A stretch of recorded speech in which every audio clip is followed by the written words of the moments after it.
Bret Contreras, thank you so much for having us out to your home here in Vegas and to chat today. In my nice condo. In your beautiful condo here. It's a backdrop.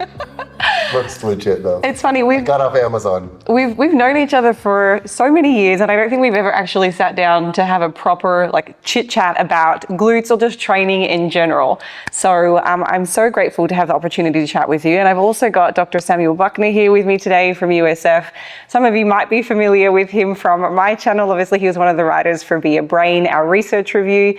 So I'm really surrounded by knowledge today. So I guess I want to start with you, Bret. So the Glute Guy, what first led you to be so fascinated with the glutes? Just in high school, I had no butt. I had nothing. And I was so insecure about it. I remember seeing my friends develop, and I'm like, why can't I have muscles too? Why? I hated my physique. I would always see my jeans would sag. There was nothing in them. And then even I remember a couple of stories from high school. I overheard these girls who were popular, and they're like, let's go watch the guys play football. I love watching them in their uniforms, with staring at their butts, and I'm like, oh my God, if women care about glutes, then I'm gonna be a 40-year-old virgin, you know? And then I was playing golf with my sister's boyfriend, and I was bending over to swing, and he's like, I just thought it was funny how analytical he got. He was like, you know, Bret, I'm looking at your body, it's like you're missing the gluteal muscles. Your back goes right into your legs, and most people have, some sort of prominence or protuberance that juts out, and you have none. It's like you're missing the gluteal muscles. And I was like, who is that comfortable talking about people's, flaws and biggest insecurities? But I remember just being like, I'm not okay with this. I have to figure something out. I would read, and back then, because I'm 49 years old, so I was 15, 16 back then when I started lifting weights, and I didn't have, I didn't really have much to go by. We can talk about the research. We don't really have any good research to go by until 2019. So this is back in 1992, 92 era. I had muscle magazines, because we didn't have the internet back then. So I had muscle magazines. I had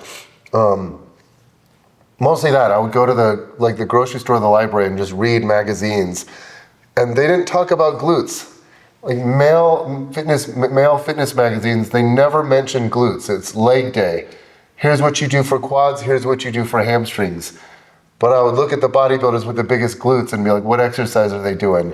And then, well, I'm getting ahead of myself, but when I discovered the strength coaches, that's where I really learned about glutes, but we can talk about that. Yeah. I became fascinated with glutes because I had none. Right. Well, that's what motivation to start working on a muscle group that's understudied and really wasn't any way to train it. So I guess you are the developer or the inventor of the hip thrust.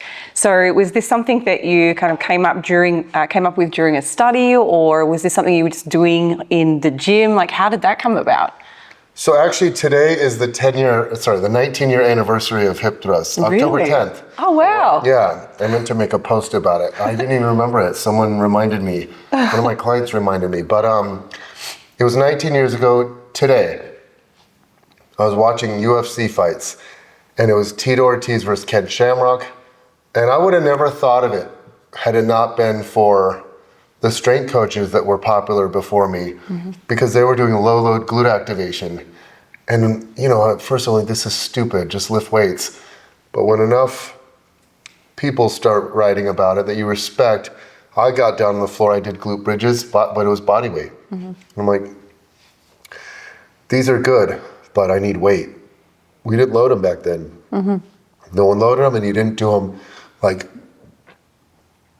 off a bench. You didn't do them elevated.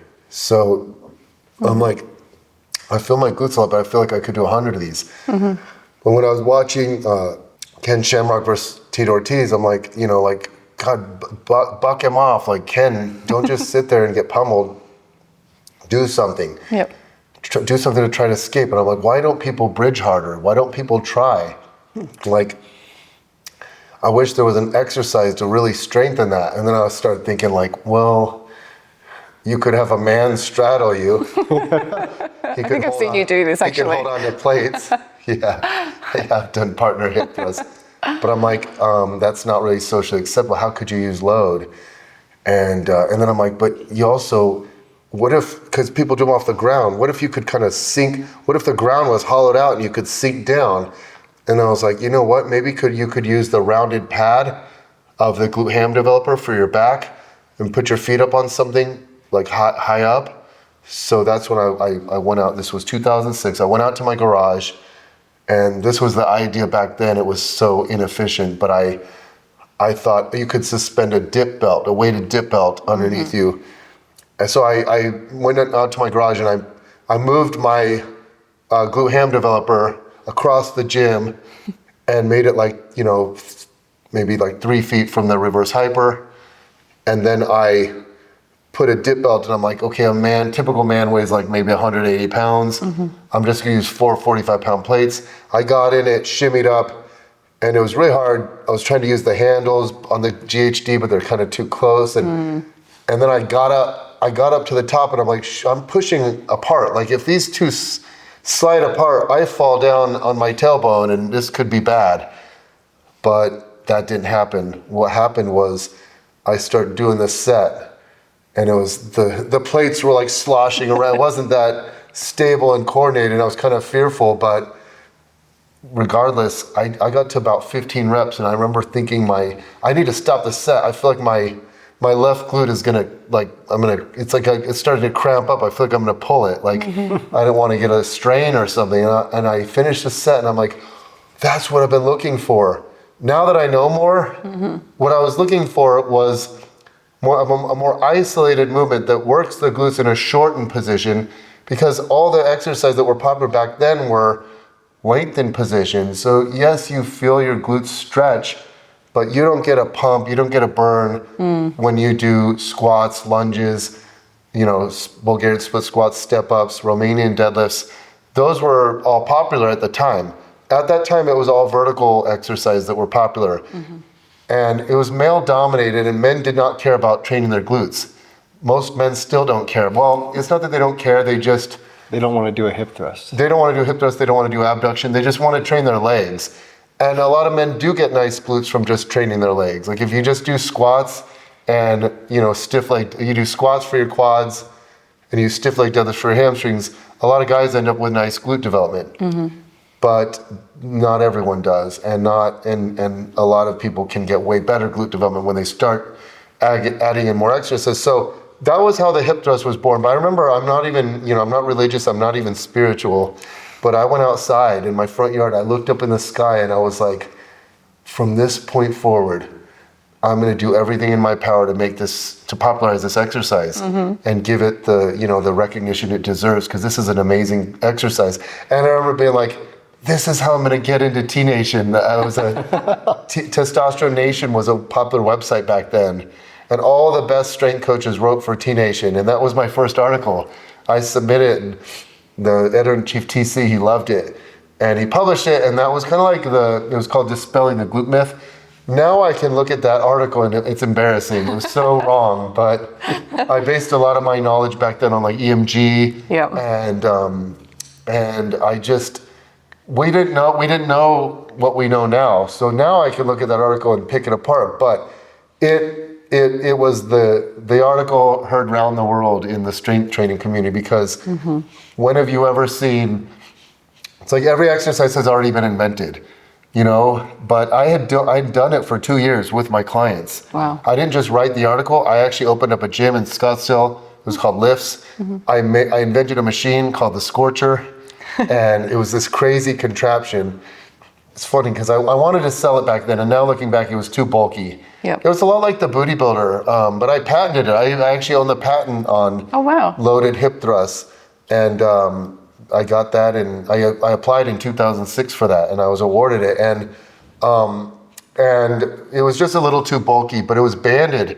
There was a way to do those against band resistance, because I didn't even kind of like right off the bat, we were doing dumbbells we're doing 2 dumbbells. Like, how can I hold more Yeah, weight? very uncomfortable. And then, like, I had the dip belt idea, I had the band idea, and the bands were even more effective when you anchored them way down low. When you were elevated up, so there was tension at the bottom, but then way more tension at the top. And then I realized one day I did a Google search, and I'm like, I need a thick barbell pad, not just a flimsy one that people do for squats. I was like, I need one thick that you can put on your hips for hip thrusts. I bet you that would work well. And I Googled it, and Hampton was the only one selling them back then. Hampton thick bar pad. And this thing came, that was such a game changer, because now we can use a barbell. Now, off my Scorcher machine back in 2006 to 2008, we had to have 2 spotters lift the weight up for you, you'd slide underneath, Oh, wow. get in position, do the hip thrust. It was but that's what we did at my gym for 2 years. Then I decided, you know what, I want to write an article. No one's going to do these if you have to buy this expensive machine. How can I teach people how to do them without the machine? And one day I was like, what if you don't have to elevate your feet? What if you could just do them with your back elevated on bench? I tried it, and I'm like, I didn't like it as much because you didn't feel the hamstring stretch. When you do dual elevated, you sink the hips so low, and it's a lot of hamstrings too. Yeah, big stretch. And it's harder. So I initially didn't like it. Now it's the reverse. I don't like doing them that way. I like doing them the regular way. But it took me 2 years to start going, wait, we could just do these off a bench. And then I started doing it off the bench. I wrote the article Dispelling the Glute Myth. I wrote an ebook with a lot of experiments that I had conducted, like EMG experiments and stuff. And I started up a blog, I started up Facebook, YouTube, Twitter, start a newsletter, and that's The rest is history. I was bored, but So when did you first develop your hip thrust machine? So I think you've got several different iterations now from what I can see in the lab. So when did that kind of first take place? 2006 was the Scorcher. Okay. And then so I had partnered up with investors, but that was right when the housing market collapsed. And they all lost all their money. So then they're like, you know, that went belly up. And my gym lifts, every space in the plaza went under. So I was devastated back then, because I thought, when I had lifts, I had about 3 different people come up to me and say, would you franchise this? I love this gym. I would love to have my own lifts. It's such a cool concept. It was like a little 1,200, 1,300 square foot space, just with tons of glute stuff. And it was in Scottsdale, and all my clients that would train with me, because back then I didn't use social media it was just word of mouth. I hadn't started up social media before. It was just word of mouth, but I would have times where people would use my machine, because I start off every workout with the Scorcher. Then we do like box squats, RDLs, I had all the equipment back then, but I feel like my contribution to the industry, I was the first glute guy, and I didn't come up with that name. Martin Rooney did. He's like, you should call yourself the glute guy. Very appropriate. But I started telling people to train glutes 3 times a week, because the strength coaches were doing that. The strength coaches and the athletes are training their glutes 3 times a week, and they're recovering. I added movements to it, but back then in the strength coaching days, it was do a knee dominant movement, do a hip dominant movement. So you pick some sort of squat, like single leg or double leg squat pattern, and then some sort of hinge pattern. I added a hip thrust to it, and then also said do abduction. But here's the funny thing. The strength coaches were hitting all the angles, but they were only doing vertical for strengthening. They were doing, because all the low load glute activation, it was never a squat or a lunge, or we already do those. It was always horizontal, like a glute bridge, or a quadruped hip extension, or a bird dog, something in the horizontal vector. Yep. And then it was lateral stuff with bands. It was lateral band walks. I remember doing the monster Like walks. fire hydrants, monster Yes. walks. Yeah. And I'm like, well, why are we doing those with low load? Why not do those with heavy load? So I took it one step further, but I wouldn't have thought of it if it weren't for those guys. And it was all the people back in the day doing low load glute activation. It was, Mark Verstegen, Mike Boyle, Eric Cressy, and Mike Robertson. But Eric Cressy was the one who got me to start, because he was a powerlifter, and he was really strong, and he kind of appealed to, I really liked him, and he's the one who got me to get down on the floor and do these wimpy glute movements. But I was like, I think through my bodybuilding upbringing, I'm like, why do a movement if... You can't load it. Well, back then, I'm like, we didn't know that high reps built muscle. We thought it had to be heavy. We thought it had to be in, like, say, the 6 to 12 rep range. And if you have to do 20 reps, it's not going to grow muscle well. And we all thought that way based on the first study on the topic was by Campos, and we just kind of believed it. And then a lot kind of like the interference effect with that Hickson was the first paper, and then we all believe it, and then all the subsequent research doesn't back it. So all the research on high reps versus low reps didn't support Campos, and so it was like, I remember Stu Phillips was the first guy to start talking about, like, you can build just as much muscle with lighter weight than heavy weight. And I remember Brad Schoenfeld and I talking about it.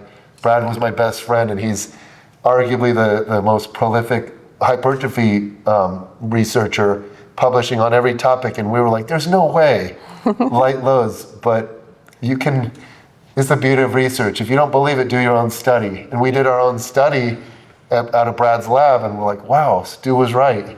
Are you on that paper? I think so, yeah. Cool. I'm on a lot of Brad's papers that, I helped come up with the concepts, but he carried them out. And I'm a very good proofreader, and I'm good at making the abstract speak to coaches. Yeah. Because someone's like, if I have a PhD and I can't understand the abstract, it's not good. No one's going to read it. Tell them what they need to know. Yeah. But anyway, that's what really changed Brad in my mind when we did our own study, and then And we train changed people. Yeah, and we changed our minds. So yeah, a lot of my methods came from the strength coaches, training glutes 3 times, because that, before me, everyone listened to bodybuilders. It was train legs 1 day a week. And I remember I'd go to, back then it was World Gym in Scottsdale on Thomas and Hayden. That's where I trained for years. It was such an amazing gym. Now it's Independence, but it moved buildings. They had even better equipment back when it was Worlds. I'd watch these guys come in and train their girlfriends. And I'd be like, man, she's got such a great physique. She just needs, she probably just wants a little more glutes.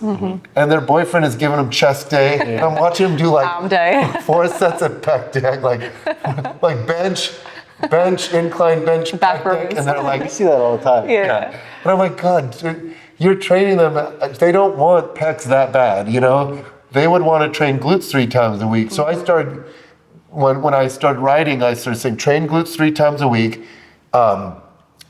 And I created the rule of thirds, like have a third of your movements come from vertical, a third from horizontal, and a third from lateral. And this way you can, what I was getting at the time was how to maximize recoverable volume. We didn't have that term yet. I think Mike Israetel made that term popular. I'd never heard it before. Yeah. MRV.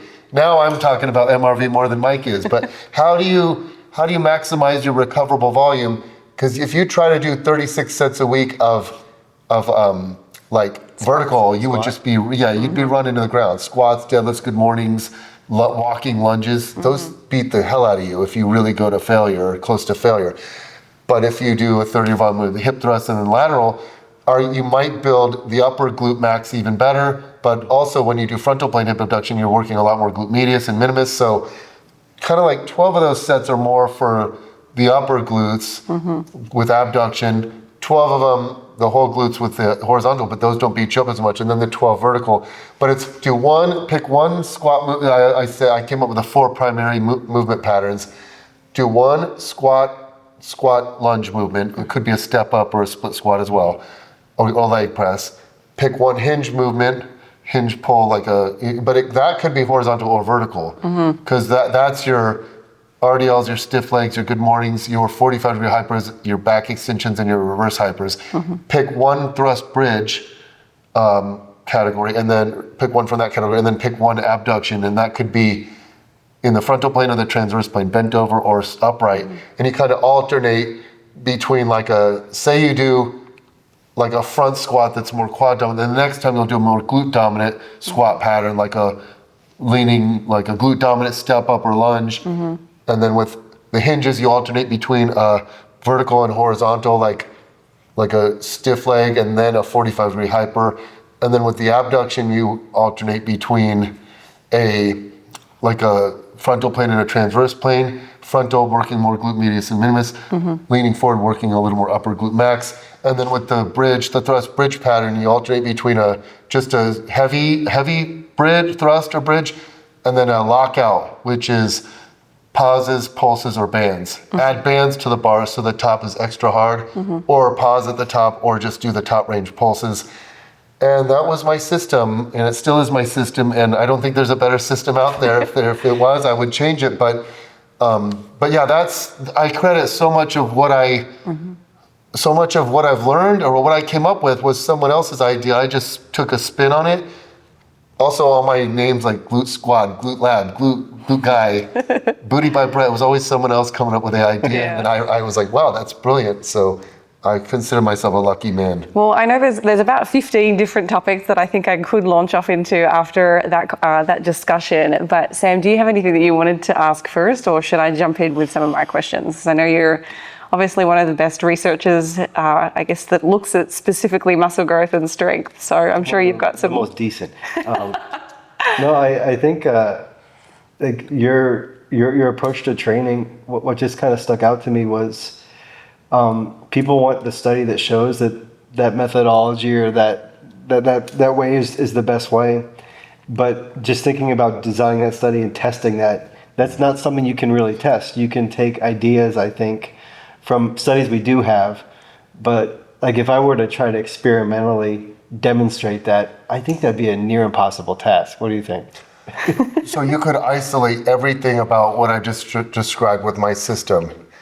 Do you need to train the glutes 3 days a week? We don't have evidence that that's superior. We have evidence of other muscle groups showing 2 and 3 days seem to be superior to 1 day, but is 3 days superior to 2 days? And here's the deal. You'd have to design the study because you could easily overdo it on the 3 day a week. It requires, as a trainer and a coach, I can't tell you how many times my clients are like, Coach, what else do I do? And I go, you go home. What? I know, but I feel good. I want to do more. No, you got to train in 2 days. If you train Monday, Wednesday, Friday, you don't understand. Like Wednesday comes up real quick after Monday. You got to be recovered, and it's almost for the masses. I would say train glutes 2 days a week because most of them will probably overdo it with exercise and volume, and they'd see better results training glutes 2 days a week. But I do think 3 days is better. I just think you have to be careful about. A lot of times, like, no one does 2 sets, and everyone does 3 or 4 sets. Yeah. Sometimes it's okay to do one. If you set a PR, if I'm training and you set a PR, why do I need you to do a second set? You know, sometimes I will, but it's like to reinforce good form or something. It's not for the second PR, but like, yeah, there's so many ways to do things. There's so many, ways to design a program with all the variables, with like, frequency, like so the split, your frequency, your volume, your load, your effort, your rest times, your tempo. And so all those tweaks you can put on it, how do you know it's optimal? We're never going to know, like what Sam said, we're never going to know what's optimal. You have to kind of isolate the variables, and then that's why it's an applied, like strength training is an applied science. We have the art and the science of it. We're never going to have the science to tell us exactly what the best, because of the interaction effect. Your effort like is going to affect how much volume you can do. If you leave more reps in reserve, you can do more volume. If you train and then your exercise selection, exercise order, things like that, if you do no one talks about this. If I just warmed up and I did one all-out set of walking lunges to absolute failure, a higher rep set, I put the bar on my back and I just keep going. And I almost do cluster sets, or not, like a rest pause. Like I get 10 steps and then I'm like, and then I get 10 more of those, and then you just keep going. Yeah. You keep going until, because with some, especially lower, you can't do that with bench. You can't just hold it and then keep going. But like with walking lunges, squat, we called them breathing squats back in the day. You breathe, you catch your breath, you get a few more, you get a few more. You could do one set of walking lunges to absolute failure, and just from that one set, you'll be so sore the next day for a couple days from one set. But that's what I like about hip thrusts. There's no hip thrust that you can do that makes you that sore. Abduction, and once you're familiar with hip thrusts and abduction and kickbacks and things like that, you just don't get real sore from them. They don't beat you up Yeah. so much. So because of the interaction, everything is interrelated. All the variables, we're never going to have an exact science tell us how to do the optimal program design, but we can start using a science-based program, and then ultimately you have to individualize it to you, because what I tell my Buddha, my Bret, that everyone wants a total recipe. I do two things. I always say, think of it as an 85% recipe with 15% wiggle room. So if you like want to swap out an exercise, if RDLs hurt your low back, but single leg RDLs feel fine, or B stands, switch it. I want you to switch it. If an exercise causes you pain, or you just dread it or hate it, swap it. If you like higher reps, if I give you 3 sets of 5 and you want to do 3 sets of 8, swap it. Those aren't that big of a deal. Also, if you're just feeling beat up one day, do a wimpy day. That happens with my girls a lot. They come in Monday, Wednesday, Friday, and like a lot of them on Friday, and I like pushing them harder on Friday because you have that extra day to recover. You have Saturday and Sunday off, but a lot of times they're just beat up on Friday because they did too much on Monday and Wednesday, and they're like, Coach, I'm not feeling good. I'm just going to do a wimpy day. They'll do like body weight curtsy lunges, cable kickbacks, couple abduction movements. They'll typically use it a day to film for social media, some new exercises, and it's a wimpy day. But guess what? They come back on Monday crushing it. And so it's like almost like you did some overreaching, and then you backed off, and then you did well. So at the end of the day, no program will be optimal for anyone. You have to learn how to auto-regulate based on your own biofeedback, and it takes, how many years have you guys been lifting? Nearly 2 decades. Yeah, almost 20 years. Yeah. 20 years, like 35 for me. I'm still getting better at auto-regulating. Yeah. It takes decades to learn. And I also think that, depending on your circumstances too, there's so many external interferences, your environment, your stresses, your sleep, like what's going on outside of just the training that you do in the gym. That significantly impacts like the amount of work you can tolerate. I'm still personally exploring that myself with how much, like what's my maximum tolerable volume, because it has changed significantly. My approach to frequency has changed, my exercise selection has changed. There's so many things that I think you can tweak, but I want to bring this back to one of the things you mentioned before. So you were talking about low load versus high load, like traditional strength training. So just for the people that are listening at home, maybe we could grab a quick definition of what low load training is, and then what high load traditional training is, and then is one better than the other? I think that's probably something that lots of folks would like to know about. What would you say, Sam? Like high load would be 10 reps or under, low load 10 reps or higher. I don't know where the cutoff would be. In the research, it's typically like 3 sets of 5 versus 3 sets of 20, for example, or something like that. Yeah, I think classically it was like 70% of 1 RM, which will put most people in the ballpark of 8 to 12. And I think Stu's early studies were 20 to 25 RM. Yeah. And then a lot of the subsequent work was like a 30% of 1 RM, which I think was a little bit lighter than some of Stu's early work, which was probably closer to 40 to 50% of 1 RM. So you're probably getting up to like maybe 20 plus reps for this low load training. I would say even 30 reps on some sets. There's studies, I don't know if you read the Farouk paper, Bret, but 40 they did like 250 reps. That paper makes no sense to me, but some of the studies did some really wacky protocols.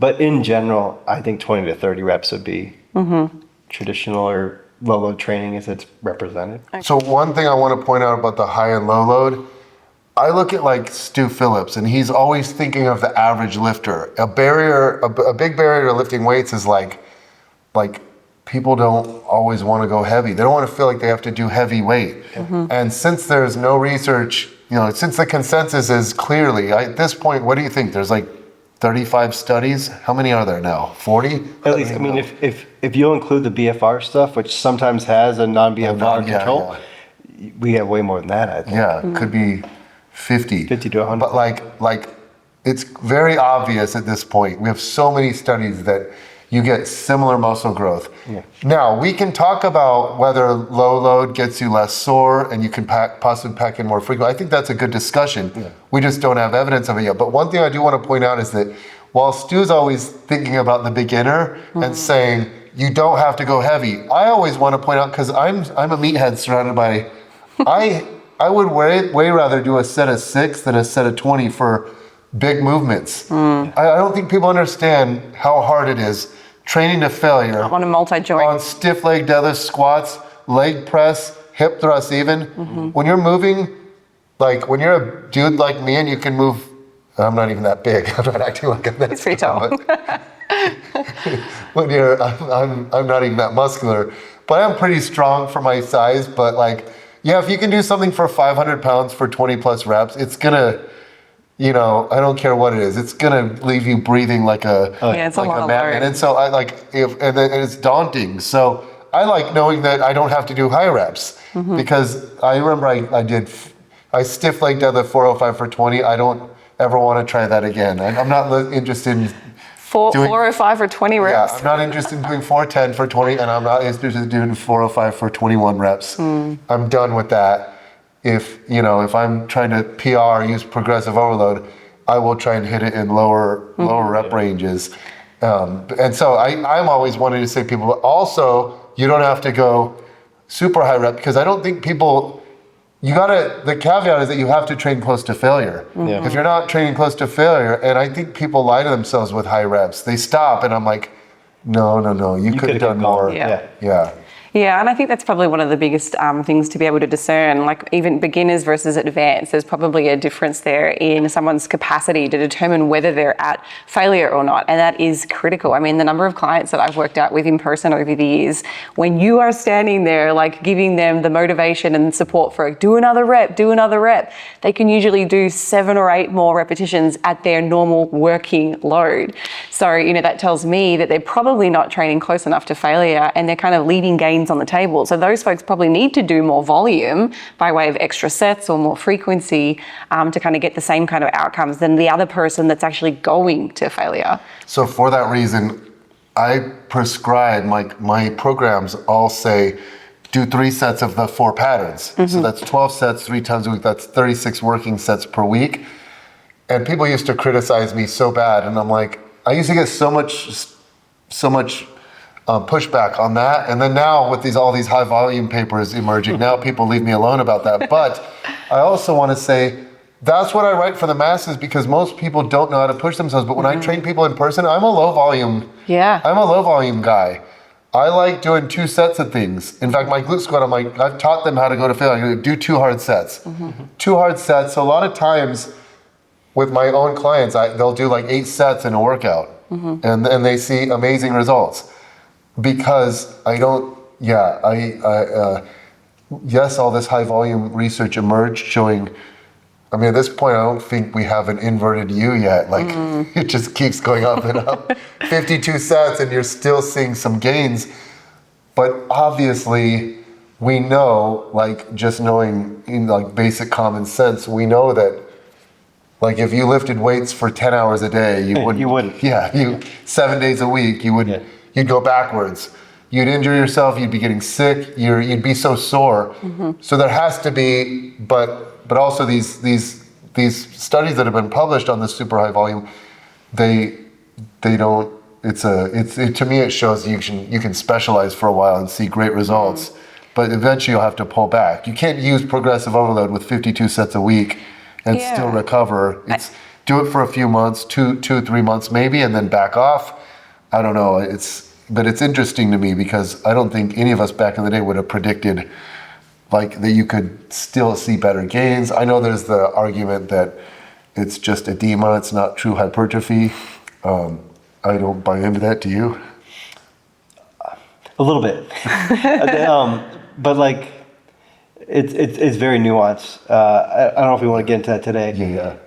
But I do think there's circumstances where a few people could have swelling and inflammation. Sure. And that, if you look at, for example, the 52 set paper, Yeah, I think it was nearing significance, but wasn't significant between the moderate and the high. So I think it's at least part of the discussion. And like when I think of like specifically the 52 set paper, and I think you'd agree with this, and it's not a critique of the study necessarily. It's a how do you take that study and apply it to how you train? Yep. Well, the limited exercise number, I mean, Yeah, it's limited to 3 different movements. The training frequency doesn't really match what I would do as an advanced lifter. So it's like, how applicable is that to the gym? And they reached 52 sets with only 3 exercises twice a week. So like if I were to do 52 sets, I would do it with 4 or 5 exercises with a greater frequency. And I don't know, it's something to think about because they worked up to, I can't imagine doing 9 sets of leg press, which is what they did in the study. And I think 8 or 9 sets of squats. I know. On the same day, yeah, it's crazy. Yeah, well, there's those German volume training papers that showed 5 sets of 10 seeing better results than 10 sets of 10. So that's another topic, like, is there a limited number of volume per exercise In a session. in a session? Yeah. But yeah, that's probably not worth talking about now. No, I really like that. I think like the way that I would structure a program is that once I have performed maybe 6 sets maximum on one muscle group, like I'm moving on from that, especially if I know all of those sets were hard, close, or to failure. I feel like that muscle's been exhausted, it's maximally fatigued, move on to another one. And maybe it's still, in the general area, but maybe the movement that you're switching to targets the, vastus lateralis a little bit more than the rec fem. I think all of these different quad exercises or lower body exercises, depending on how you're positioned and how you perform the movement, your levers, they probably load a little bit differently as well. So maybe there are regional differences for some of these exercises as well. Do you have any thoughts about that? I mean, I think it's obvious. We have enough research now to know that you can't just do hip extension for your hamstrings. You got to add in a knee flexion movement. You hip and knee extension for quads won't maximize rec fem volume. It's like muscle volume. You have to add in. Yeah, so I think we do have a lot more evidence than we used to, because back in my day coming up, it was like just squat, just do the one exercise for a body part. And now I think we have evidence that variety is good, and but just so you don't overdo it on volume, I like when people do like for back, I'd rather do 2 sets of 5 exercises than 5 sets of 2 exercises.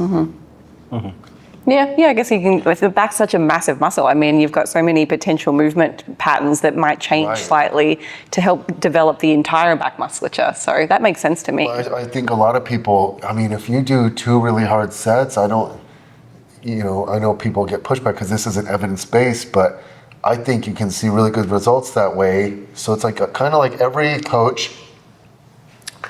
When you train people in real life, you have to create a system. Yeah. And it's like, this system makes the most sense for me, but then you do it with clients and you're like, I'm seeing good results. Would I see better results having them do more sets? Yeah, but you'd see more injuries, more illness. You have to understand that the goal is to keep the goal. You want to keep being able to train, week in, week out. What hampers your progress more than anything is getting injured, tearing a muscle or having a low back, a catastrophic low back injury, or getting to where your knees are hurting so bad you can't, I'm 49. It's hard I can't, how great would it be if, and I was thinking about this the other day, I was texting my friend Ben Bruno, because he's really strong pound for pound, but his muscles are too strong for his connective tissue. I mean, he was getting surgeries when he was in his early 20s, because he's just too. If his soft tissue, then I'm like, why doesn't the human body to where our soft tissue just stays strong and can regenerate? Like you see those lizards where you cut off their tail and they regrow. Why can't we be like that? How strong could we be if we didn't have to worry about? I love squats, stiff leg deadlifts, weighted chin-ups, weighted dips. And if you're a beginner, chances are these are your favorite movements. You know what I mean? And then as you get older, you talked about how your program is changing. your exercise selection is changing. As you get older, things don't feel as good. Yeah. You go to do a bench press and you're like, well, you're warming up and you're like, it feels crappy when I go to right here. That's where like the hammer strength machines come into play. They're not as heavy here as they are here, and they feel better. And so we've been on this, the pendulum swung to like long length. Yeah. And I don't think the message is complete, because I think it needs to be here, and not here. But if you did all your training that emphasized shorter muscle lengths, I think injuries would reduce by like so significantly if we never did, if we never stressed the long length. And you have to be older to understand this, because in my 20s I would have been like, off with his head if I heard myself saying this. But there's hypertrophy training for the short run. Like, you're 20 years old and I want to get you as jacked as humanly possible in the next 6 months. And then there's hypertrophy training over a 10-year period, and then there's hypertrophy training over a 30-year period. And you have to, the goal is to still lift weights. Look at athletes who did too much during a 5-year window, and then they spend the rest of their life limping around. Yeah. And if I want people to understand this, long length exercises are amazing, they're great, but if that's all you do, and also you don't know this, you can't know this because you're 30 years old. You have to have been doing these exercises for 30 straight years progressively. Try to keep doing weighted dips progressively for 30 straight years. Eventually, it's like too much on the shoulder capsule. It gets to where, I love weighted dips so much. I'm strong at them. I used to do I could do 4 plates for a couple reps, and now I can't do them. Every time I do them, I can do body weight. I can, especially if I just go to parallel, if I don't go as deep as possible, you have to modify. And then some days so when you get older, you just can't train the way you want. I wish I could just do all the barbell basics for the rest of my life, because I think it's so badass. It's like manly. It's way manlier to do a set of, front squats and good mornings compared to all these machines. But I will tell you, I was laughing the other day because I was doing a seminar and I trained I gave like 20 people through like 5 different exercises. They were all machines. And I'm like, I came up with a strength coach being like, here's the best way to coach the hinge, the squat, the best cues, knees out, chest up, whatever, all the things we would say. And then now it's like, okay, just get in this machine. Okay, let me adjust it. Okay, go for it. And I'm more of a machine guy now. Well, it probably also depends on the population that you're working with too. I know my population niche is probably like 35 to 65, so it's kind of progressively moved through the years, obviously, as I've gotten older. But I think the prescription of compound, like multi-joint exercises, especially with like heavy loads, a lot of my like clientele really struggle with that because they're getting older. They've got knee pain, hip pain, shoulder pain. Everything's starting to kind of wear down. It's usually that soft connective tissue. So I find myself, even though we all love that kind of training, like there's nothing more motivating to me to get into the gym and like hit a PR on a squat or a deadlift.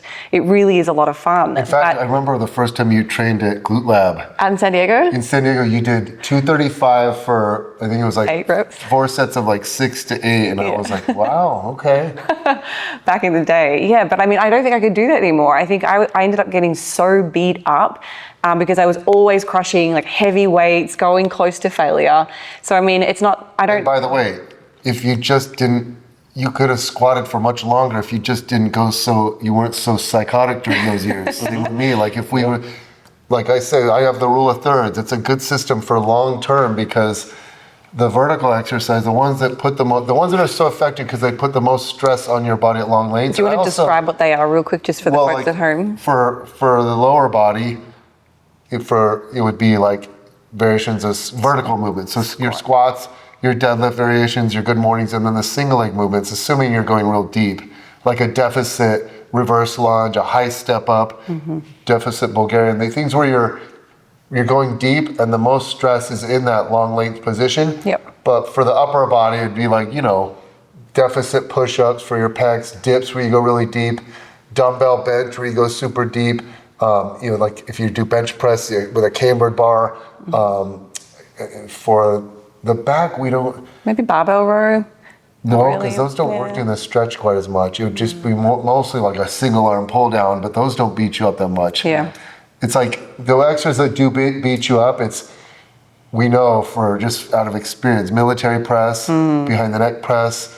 And I'm not saying don't do them. These are the best movements, in my opinion, for overall growth. It's just that you try and do them progressively every year.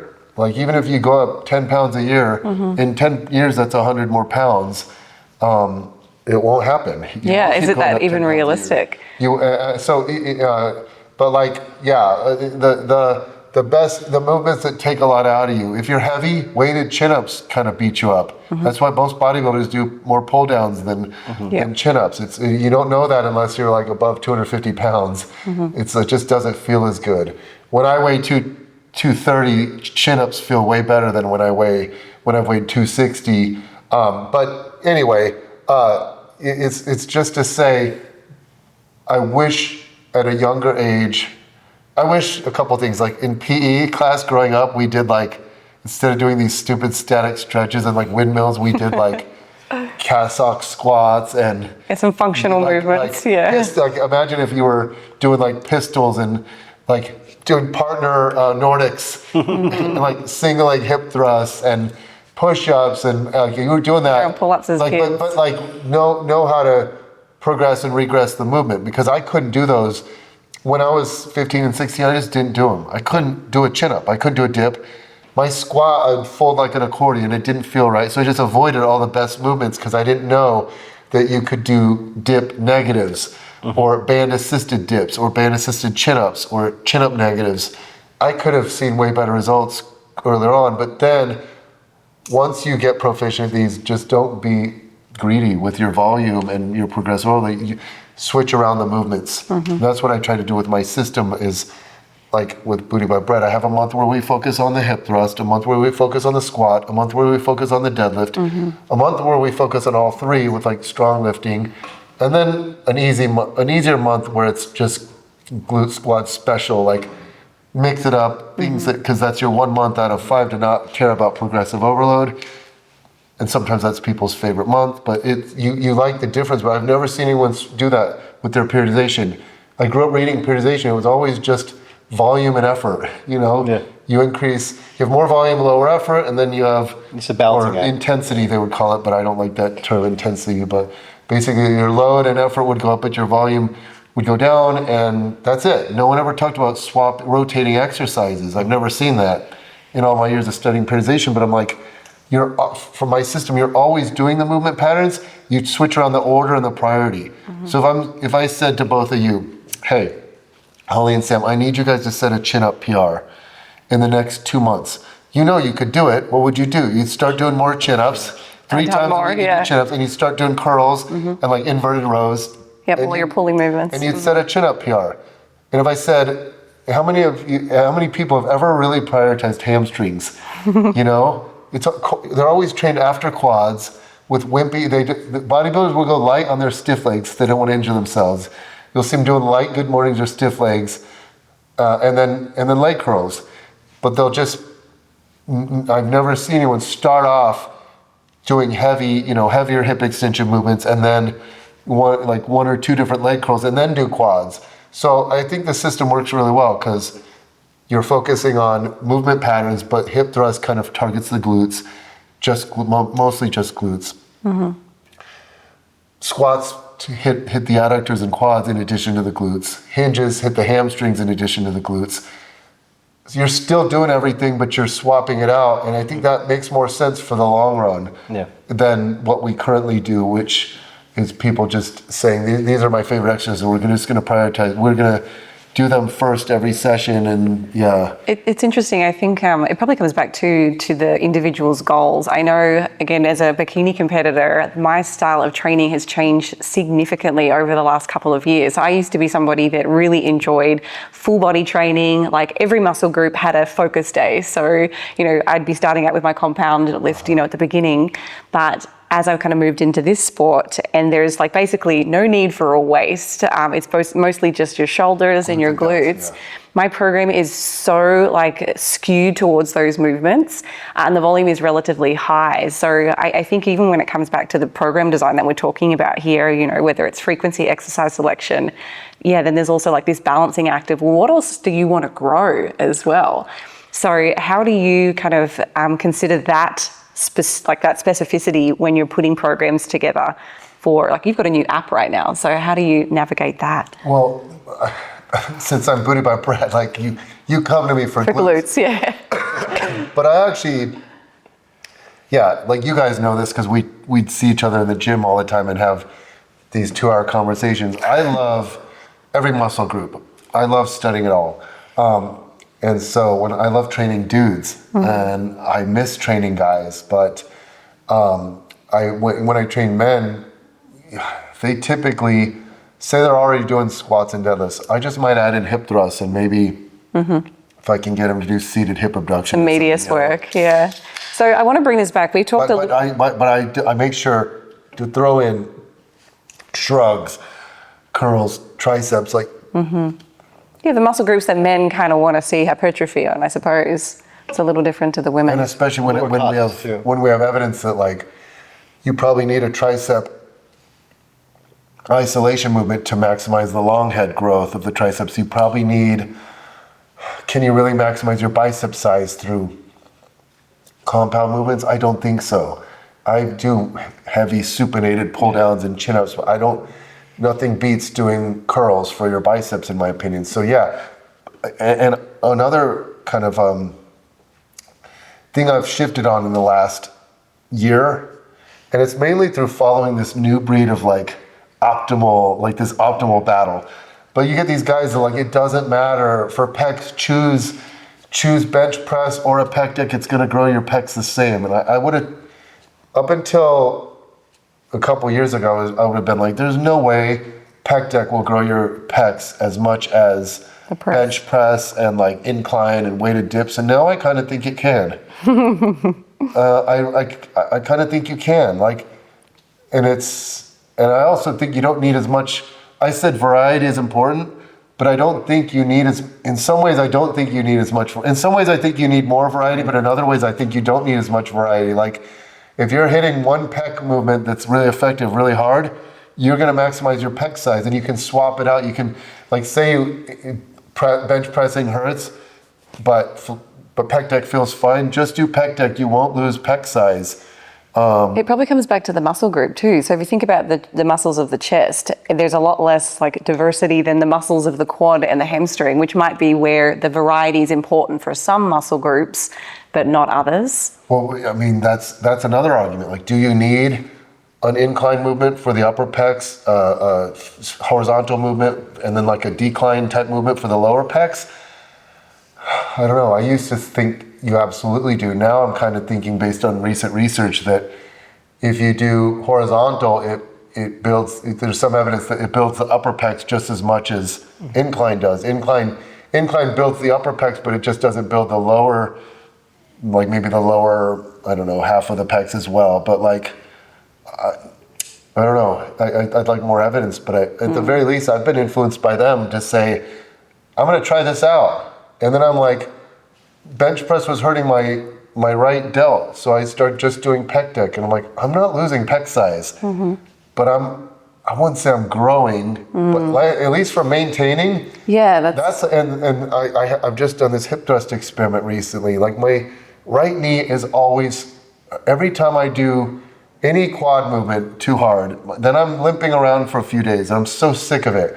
So it's like, even hip thrusts were hurting me for a while. That's how tender my knee was getting. So I'm like, I'm just gonna do hip thrusts right now. Like, I got to a point where hip thrusts felt fine. I'm like, I'm just gonna do like, and I know this goes back on what we said, the optimal volume per movement. Because I was doing like 9 sets of hip thrusts, but I would do different types. Yeah. I'd do like 3 heavy sets where maybe I didn't lock out fully. And then I'd do like 3 sets of pauses or pulses or with bands to really work the lockout. And then maybe like maybe like a couple sets on the kneeling glute isolator. It's a new machine from Glute Builder, but where I'm really working the squeeze, or sometimes I do that heavy with plates to work a little more length in position, but I'm like, I swear to God, doing this got my legs and my glutes back to full size. And I'm like, hip thrusts don't, but they do activate the quads a lot. Now, I don't think you could grow maximum quad size, but I'm like, my adductors too. My adductor, and I know this Potkins study showed the adductors, but maybe on my Thruster Pro from BC Strength, maybe I go deep enough. But I'm like, this is crazy to me. My adductors, quads, I even think my hamstrings maintained. So I think it's easy to maintain muscle. And for people who are prone to injury, my take-home point is like, switch it up so where you let that injury heal. Modify your training. You will keep your gains. And I was very pleasantly surprised. So now I don't think I have to always be doing every movement. Just pick a few pick one that feels good, do it hard, throw in some extra stuff. But I was thinking like, for my Booty by Bret program, I don't think I'd sell many programs if I'm like, we're just doing hip thrusts today, 9 sets. Yeah. 3 different variations. Oh my God, that'd be the worst. I would quit. But I'm not quite there yet, but I'm curious. And that's what's so frustrating as a scientific-minded person. I wish I had 5 studies going at all times. And I'm like, why don't I do that? I want to make more money just so I can get I wish I could get an MRI, but I think you have to have like some special room for it. Like it's magnetic. People have any metal in them, they can. You gotta pay somebody to push the button. Yeah, you gotta have a technician. Yeah, if something goes wrong with MRI, Oh dear. the new Final Destination movie has a scene about that. I think I remember seeing that. Yeah, they will get sucked in and bent backwards. I wish I could be conducting studies round the clock because we still don't have. What do you need to go ass to grass for squats, or can you just go to parallel? To sumo work the glutes now you'll see sumo doesn't, according to modern day TikTokers, sumo is all adductors, and it's like it can be more adductor and also work the glutes just as much. It's not like it has to be adductor or glutes. It can be both. So we don't have a study measuring growth with sumo versus conventional. There's a million studies that need to be done to increase our understanding. We have an unlimited amount of research to be done, and that's why I can't wait for you to finish this ultrasound protocol, because if we have it to where the only trustworthy research for the glute max is with MRI, we're going to be screwed. Like, we're not going to have many studies published because, Menno and I think it was like 70 grand for the study maybe it was 80. I don't know. I can't remember, but we paid a lot of money to fund that study and the Potkins study. And I can't keep doing that year after year after year. So we get an ultrasound protocol, then we can conduct way more glute research. Yeah, we're in the process of doing a reliability study on the glutes at the moment because this lab, USF, is where Sam's based out of. We have never really measured the glutes. So before you go and dive headfirst into an actual training study, like, how good is your measurement? So we're about to kind of kick that off so that we can do more glute studies next year early on. But I wanted to ask you, Sam, what do we know about regional hypertrophy? I know that we don't, and we can't have this conversation about glutes because it simply doesn't exist. But in other muscle groups and in other kind of resistance training protocols, what have we seen in terms of regional hypertrophy differences? So I guess regional hypertrophy would be this idea that when you train, the muscle doesn't grow the same across the muscle belly. And we know that it doesn't grow the same across the muscle belly, or the different aspects of a muscle group don't grow the same from an exercise. I don't think we have a good grasp on a lot of this as much as we portray online. Like, they'll say distal growth or proximal growth. Distal growth meaning the bottom of your bicep grows differently than the middle of your bicep, which grows differently than the top of your bicep. And a lot of that stuff has come up in the range of motion literature. And one of the things I always tell people is your ability to measure growth at the distal part of your bicep might be worse than your ability to measure growth in the middle. And that's because there's kind of tendon interference, right? It's difficult to get a cleaner image. In my experience, so what I tell people is, okay, if you had a very small difference at the bottom of your bicep and you're trying to convince me that I should care about it, it's not super compelling to me because I know we have a lot more error here. And that's one of the things that plays into how I've interpreted a lot of the range of motion stuff. People online will make a huge deal about this really tiny difference in muscle growth. And a lot of times I don't know if that's real or not. I think that applies to other concepts outside of regional growth. So your study, Bret, the squat versus hip thrust that you funded, I think the first thing I said to you was, for one, kudos for doing the study, and then, acknowledging that squats and hip thrusts were the same in this particular study. But I think the first thing I told you was, I still don't think they're the same. And I think it's okay to be science-minded and evidence-based and say stuff like that. Like, my nuance would be was it 8 weeks? Over 8 weeks, over 9 weeks in untrained folks, with the sites that were measured and how the muscle was measured, muscle growth was the same. That doesn't mean it's indefinitely the same, at least to me. And also, there's this question of how much does muscle grow over 9 weeks? And how much separation in the magnitude of growth that we get can we expect to see? So sometimes something can be better, but you can't measure that it's better. At least that's my view on it. And that's why you were mentioning earlier the frequency study, right? It would be almost, in my mind, and I could be wrong here, but it could almost be problematic to run that frequency study 2 times a week versus 3 times a week on glute training, because even if 3 times is better, I don't know that I could show that. And then when the study comes out and shows it the same, everyone, like some of the science people to their own detriment, follow it too much to a T. And they'll say, oh, nope, 3 times isn't better. That's what the science says, and we have to go by the science. And it's like, yeah, but let's look at the data. Let's think about how people train. Let's think about how maybe not everybody in this group's like, if you work with people, it's a little bit different. And if you work with science, that sometimes you can't show something sometimes even when it is real. And I think a lot of our research is like that. Stuff I've done, like in studies I think we've all been a part of, sometimes you don't show up, but that doesn't mean it's not the truth. That makes sense. And I think especially too in like resistance trained lifters, I know I've read plenty of 6 week, 7 week, 8 week studies. I still anticipate like how much muscle growth are we even expecting to see in such short time frames with trained lifters, given what we see as like the average rates of muscle growth over a typical 8 to 12 week study. I mean, it's usually 2 or 3 millimeters on average for a 12-week study. So if we've got all these 6 week or 8 week studies, are we going to be able to detect a difference between 2 different muscle groups, 2 different exercises that are targeting the glutes? Like, these are questions I want to know. Maybe in the long term, if we had repeated multiple studies back to back, we might see something. I don't know.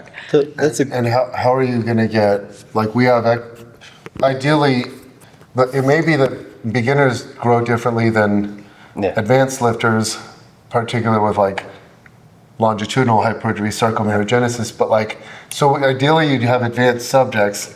Ideally, in order to see an effect, we'd have tons of subjects, and it would be a 1-year study or something. But you'd have too many dropouts in a year, and also try to get advanced people to do one exercise for a long period, or training the left side of your body this way, and the right side another way. Yeah, it's really hard to get them to commit. You've had issues recently with the Schoenfeld replication study. So this was basically comparing 1, 3, and 5 sets on a muscle group per week. And I think we've had like 25 dropouts in the 5-set condition because it's challenging. Like, it's really hard. So it's difficult. I think people are like, we'll just run this study, but it's so much more challenging. You're working within the semester of the school, trying to keep everything kind of, pretty tight knit. That's an important thing. It's research professors doing the bulk of the research. Has to be within a semester because you have students helping out. Well, they're the participants generally. And everybody leaves for the holiday. And if your study's not done by Thanksgiving break. So the semesters are 16 weeks long, but you can't start it the first week. And so you have to that's why most studies, I'd say the average would be like 8 weeks, I would say. Fall semester studies are typically 8-week studies in the United States. Spring studies are usually 6-week studies because of spring break. And then in Canada, you get a lot more 12-week studies because I think they don't have Thanksgiving break. So like that's my understanding. So like Stu's lab has done a lot more 12-week studies. That's way more challenging to do in the United States. So interesting. But back to regional hypertrophy, I would say if you look at the research on a whole, you tend to see a little more distal growth with longer lengths on average, except with biarticular muscles, like the rec fem grew in the proximal more. Yeah. So when it's a biarticular muscle, you tend to see more proximal. At least I haven't looked at other muscles, but just for the rec fem. And then with glutes, we have the theory. I still think there's something to it, because if I do a squat and you have pretty high activation in the lower glute max, but not much in the upper glute max, and then you do a hip thrust and you have really high in both, like, and then you say, well, the squat stretches you more. I get it. I used to rely more on EMG. During the Plotkin study, Daniel Plotkin tried to say, well, I talked to Andrew Vygotsky and he said, he said blah, blah, blah. Let's just can the whole EMG stuff. And I'm like, no, if you're right, we need to know that. Mm-hmm. And I even think, I think EMG is more predictive than people think. And I think I told him I'd buy him a beer, so I owe him a beer. I was wrong, but I'm so glad I did that, because I learned that there's more to muscle growth. The stretch is important. What's interesting is I was talking to Brad the other day. I wish I had a list in front of me. There was a lot of times where EMG is predictive. It predicts if you do calf raises, with your feet pointing different ways. Yeah. It predicted that. EMG predicted the vasties growing a little bit more with compound movements, and the rectus femoris growing a little bit more with. It does work in a lot of ways, but it doesn't measure. It doesn't factor in passive force with the stretch. So there could be some way where we could combine EMG with, and it might be muscle specific, but I don't think we should just throw EMG out. It's an important consideration, especially it's like if you use the same range of motion with the same load and you do this tweak. Same rep range. Same rep range and you do one tweak, that could provide a meaningful difference. But with the Plotkin study, I was glad. I put my foot down. I'm like, no, we're including this in here and we need to know this. And it didn't, and I'm still so surprised that I thought the squat might produce more lower glute max hypertrophy, because I would think that the lower glute max gets stretched more than the upper glute max. So I thought it might receive more, and I thought the outcome, if I was to hypothesize, I would have said lower glute max is going to get more with the squat, upper glute max more with the hip thrust, and neither produced any glute medius or minimus growth. I thought maybe the hip thrust would grow a little bit, but I don't know why. Well, maybe it still does. Well, it was like 2%. Again, maybe the changes are too small to measure, and given the training size and all these things, so I think that's still a possibility.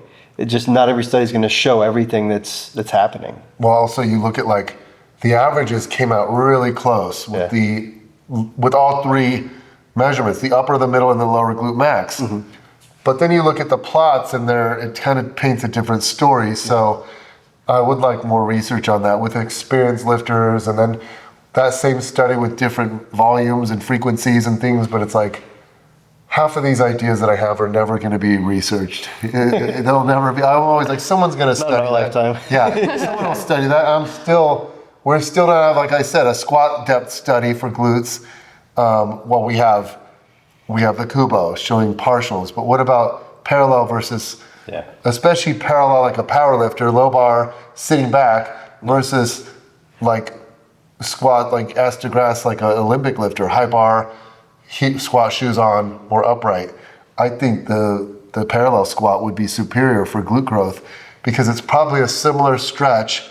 One's just with more lean, but more torque on the glutes in the parallel, but would it be meaningful? I don't think so, but I think, and like sumo, I think you'd see the same glute growth with sumo and conventional deadlifts, for example.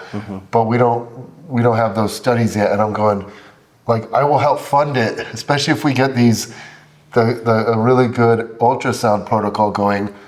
I really want to encourage more of this, because I'm sick. I'm 49. I don't want to be 70 still wondering, All right, so based on what we know about the glutes, I've got a couple of questions here on my list that I think I maybe asked you just one of them so far. But in your opinion then, let's bring this back to like the glutes obviously. What do you think are the most effective exercises for the glutes and why?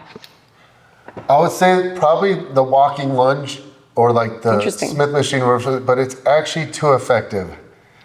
So if How you're training so? glutes one day a week, do reverse lunges, especially if you don't care if you want quad and adductor growth too.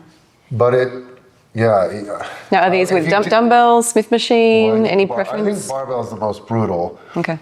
I think Smith machine reverse lunges, not deficit either, just like I said, lean a little bit and make it glute dominant. Anecdotally, those get the glutes the sorest. And I think most people don't even know how sore they get your glutes because they've never really gone to failure with those. But Well, they cause a massive stretch. I mean, I do those a lot in my programs. But it's not just the stretch, it's the torque at the I don't think they stretch you more than deep squats. But it's like the preacher curl versus the incline curl. The preacher curl has more torque at the stretch. So so I think that because walking lunges, you won't be your hip flexion isn't maximized, but it's so much torque. Anecdotally, those get you the sorest.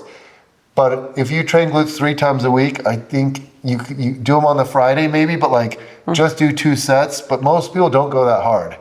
You watch them like you said, and they still had a few reps in the tank. But So assuming they're going close to failure, like an RPE 8 or 9 or something, so you'd say put those walking lunges or reverse lunges on a Friday, so they've got time to recover. Is that what you're saying? do less volume. Okay. There's nothing wrong with doing just 1 set. No one realizes that. If you're using progressive overload throughout the month. But muscle damage there's a genetic component to muscle damage and like recovery. So if you don't get too sore from them and you recover quick, maybe you could do them. I wouldn't try them 3 times a week. I would try them twice a week at max. Yeah, I do them but twice. I do think you could do a similar movement pattern, the glute dominant step up. I think you could do those 3 times a week. They don't tend to get you as sore. And it's funny because you can even do it with a really slower lowering where you're really trying to maximize how much you feel it in the stretch, and it still doesn't get you as sore. But I think if you can do as much frequency and volume as you want, and that's not a factor, I think the hip thrust would range superior because I'm telling you, I was doing that 9 sets a day, and the next day I feel a little bit, but like I could do hip thrust the very next day if I had to, but 2 days later I'm fine. You could do it 3 days a week, and especially if you're just doing 3 or 4 sets, you could do that 3 times a week. Change it up by sometimes do regular, sometimes do pauses, sometimes pulses, sometimes bar plus band. And I'm not saying band around the knees, I'm saying band around use band plus plates for weight to make the top harder. And you can do a lot of volume that way. So, but it's like, okay, what's the most effective glute exercise in the stretch position? Some people would say the lunge. Some people, now the Bulgarian split squat in the last few years has taken off. That's become more popular than lunges with social media influencers. So is the step up. What about the single leg press? And what about the single leg RDL? One guy made a really good point. Like the single leg RDL, he showed that like the stretch and the torque is very similar to like a lunge, but those don't beat you up as much. Like the lunge gets you more sore. I think when your knee is straight, you use more hamstring. When your knee bends more, you use more adductor, in my opinion. I don't have evidence of that, but it just makes sense because when you do straight-legged things, your adductors don't get so sore. When you do single leg squatting motions, your adductors get more sore.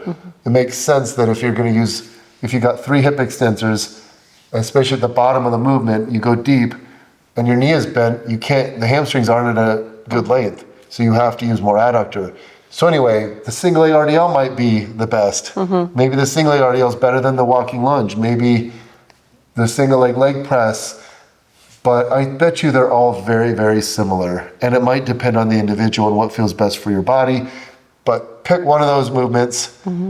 I also like good mornings for some people, especially on the Smith machine where it's angled and you fall forward a little bit. You can almost like fold in half. And you can do it like an RDL where your knees are bent. And it's just so much stretch on the glutes. But anyway, it's person specific, it's individual specific. Make sure you're doing one of those exercises. And then with the shortened position movements, your candidates are hip thrusts, kickbacks, 45-degree hypers. I wouldn't even throw reverse hypers in there, because reverse hypers, when you do them, you use a lot at the bottom, especially if you're not swinging the pendulum. Especially if you stop it on your own, that's actually a stretch position movement and a squeeze. It's like but anyway, I would say 45-degree hypers are awesome, but they also work the hammies a lot. And then I would say kickbacks are awesome, but I don't know why. I don't throw kickbacks in the hinge category. But if you do kneeling kickbacks, it's almost more like a squat or high pulley. It's like, where do you throw kickbacks? I just put them at the end. I say they don't belong in any category. Throw them at the end for extra volume, penalty-free volume. They don't beat you up that much.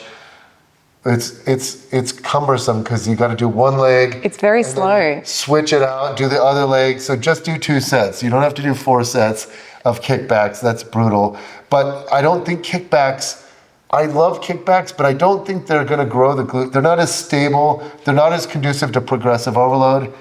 And one thing I love about like hip thrusts, when you get to the top, you can get to where you're squeezing so hard. And I do think that's important.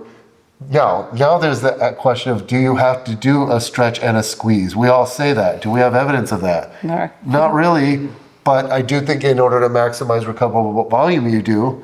But I'm open-minded to learning a lot over the years with glute research.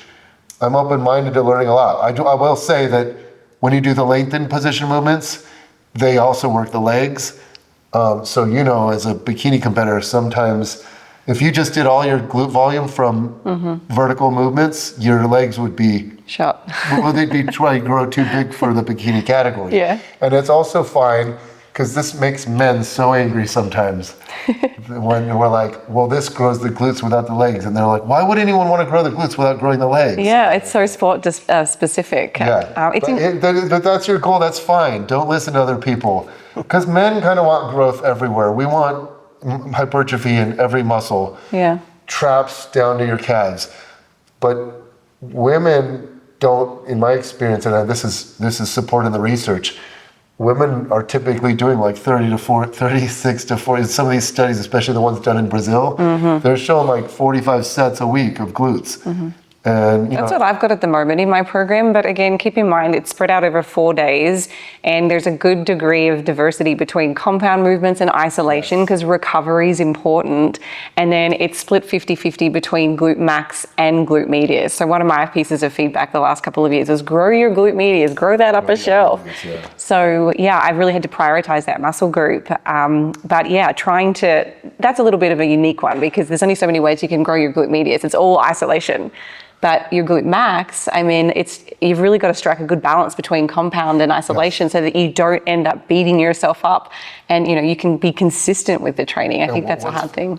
I'm glad you said that, because it's such a weird thing. Just me being the glute guy, I am aware of this phenomenon.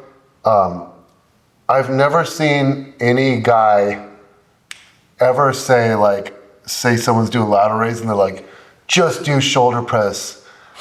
You idiot. I've never seen that happen with any other muscle group except the glutes. If you're doing leg extensions, you don't see guys go just squat. If you see someone doing leg curls, you don't see guys going just stiff leg, just military, just bench, just chin up or pull up. But you see this with the glutes all the time. You see someone doing hip thrusts or kickbacks or abduction, you'll see the guy go, just squat, LOL. I've seen that. And they want to pretend that women are just these flighty, clueless, oblivious morons in the gym that don't know what they're doing, and they're being exploited by the glute guy who's telling them to do these wimpy movements. And I get it. I do understand that, but when you go right back at them and go, okay, let me see your glute training program for women. They'll never show it to you. No. Because you know what if their glute training program for women came back and it was just squats, everyone would know that it's laughable. Even if it was just squats and RDLs, it'd be like, okay, where's the abduction? You can't. So you're telling me you couldn't throw in kickbacks and it would be even more effective? If you threw in a couple sets of hip thrusts, obviously it would be even more effective. Yep. You're just it's a male chauvinist. I'm not going to say misogynist. Misogyny means you hate women. I'm not saying they hate women. It's that men have little, they hate hip thrusts, and they have fragile little egos. In the gym, they want to be experts on everything. Yeah. They like to mansplain, and they like to go, "Oh, you cute little woman, you think you know about working out, but let me tell you, how many times does a man go to spot you and screw up your set?" And it's really annoying. I wish women and they're bullies. You didn't ask for their advice. I wish women did that to men. Hey, oh, you train legs 1 day a week? Yeah, maybe you should try training 3 times a week.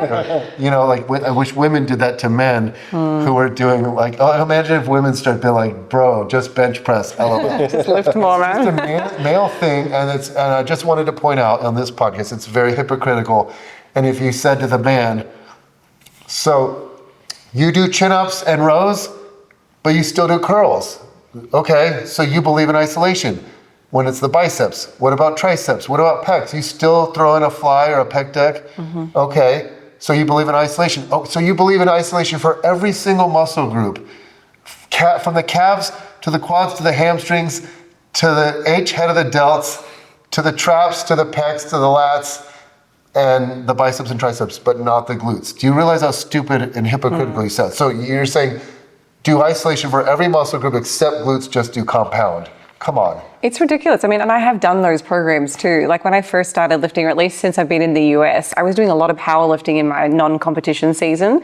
I really enjoyed it, also beat me up a lot, but I think I grew a substantial amount of mass in my glutes from squatting and deadlifting so much. I was also doing a lot of heavy RDLs as well, because obviously that has carryover for your deadlift. But I was so beat up, like I couldn't sustain that. So, my training has shifted significantly, because in order for me to keep growing this muscle as you kind of near to your genetic ceiling, I can't keep training that way. Like imagine how much volume I would be doing squatting and deadlifting and RDLing if that was all I did. So I do so many more isolation. 2 sets twice a week or so, like 2 sets of each. 4 sets twice a week. Would be doing. If it was progressively, because that's the thing. If you're doing progressive overload, how are you going about that? Are you doing a 12-week cycle where you like how are you doing that? But yeah, I don't think if you did. And I will say the powerlifters are seeing really good success lately by leaving so many reps in the tank. Like my client Ashley Hodge, she trained with me for a long time, and then she switched to powerlifting coach, and she's never been injured. And I'm watching how he programs for her, and she could hit 405 for 3 on the deadlift possibly, but a lot of times she's doing 315 for 3. She could do 315 for touch and go 20 reps. But she's just doing 3 reps, and then I'm not saying they're doing 70% of 1RM for just sets of 3, but it's very cautious and conservative. And you can almost get so strict with your form that you can make that feel heavy, but that's not the best way to grow for muscle growth. No. Yeah, so if you, and I will say, look at when DUP became popular. When DUP became popular, everyone started doing it, and then I've never seen injuries skyrocket faster in my life. I had lifters that trained with me for years, and I gave them DUP, and they're like, I'm having hip pain on my squats. Yeah, because they were fine squatting twice a week, but when I moved it to 3, they developed femoral acetabular impingement syndrome, or knee pain, or low back pain. If you try to do DUP deadlifts 3 times a week, let's see how long that lasts, if you're doing them progressively. So it's kind of like what they did back then was they do squat and bench 3 times a week, but deadlifts would be maybe 1 hard day a week, or maybe it was speed deadlifts, like explosive, dynamic effort deadlifts, but it was never, but anyway, that's when injuries skyrocketed. So I'm not saying so it can work well until it snaps you. And you got to learn how to tweak that to make it work for you. Yeah. Yeah, for sure. I watched you on Huberman, and I think one of the great things you did was you incorporated science and coaching. So it's a blend of experience. I feel like science gets a lot of hate right now. I kind of even hate it. What do you think the scientific community could do, or how they could approach things differently to maybe stop that from happening, or at least lessen it, or maybe I don't know, build a bridge or fix the current environment online? Because I feel like it's getting worse, not better. More divided. But I don't see how anybody could watch your podcast and get that same way, you know? So do you have any advice for that community? First of all, thank you so much that's a huge compliment. And I liked it too, because I think it's been a month since the Huberman podcast came out, and I feel like there's this, like, remember the Oprah effect? I feel like there's the Huberman effect. I was in San Diego the other day, and we did a seminar, and they went to this bar for dinner afterwards, and I was just hanging out in the bar, and all of a sudden, like, these people wouldn't even acknowledge me, and then I'd go to leave, and they'd be like, hey, give me knuckles, and they'd be like, great podcast on Huberman. They're like, why didn't you come up and say something? But 3 people recognized me in the bar, and I'm going places now, and people are like, oh my God, I saw you on Huberman. So I'm so glad that he had me on the podcast, that I could demonstrate a scientific mindset. And if you realize, like, I think it comes with I think when I was like 30 years old, I came out of the blocks real strong. I wanted people to know how smart I was. I made bold statements. And when you make bold statements, and then research comes out to show that you're wrong, you can do 2 things. You can double down and say, this research is stupid, these idiots. You can blame it on conspiracy theories and it's all the funding, or you could just say, this is the reason why this research is stupid and you should listen to it, and you can just keep, and I've watched some people do that for decades, and they can just keep, they're never wrong, and they'll just double down and triple down and quadruple down. Or you can acknowledge that you were wrong, and it's embarrassing. It's embarrassing when you were, especially if you were really bold about it. If you're like, there's no, like, I used to say, there's no way that squats will grow your glutes as much as hip thrusts. I've had too many clients that used to do squats. They start doing hip thrusts and their glutes explode. Yeah. But maybe that's because of my whole program. Maybe I had them squat even more glute dominant. Maybe it's that they were doing way more volume. Maybe doing abduction added to the glute growth. We don't know that. And so Plotkin, I had to come out and say I was wrong. Well, you do that enough times over the years, you start to be a little more cautious with your claims.